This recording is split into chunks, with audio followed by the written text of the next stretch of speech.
Скоростна кутия с дистанционно превключване на скоростите. Това е задвижващия мотор. А това е мотора за превключване на скоростите. Превключва се посредством този лост. Ето тук са предавките. А това е изхода на скоростната кутия.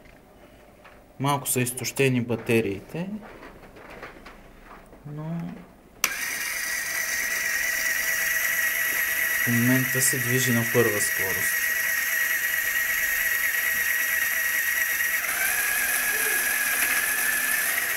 Втора и трета. Ето това е втора. И трета. Втора. И първа. Втора. Трета.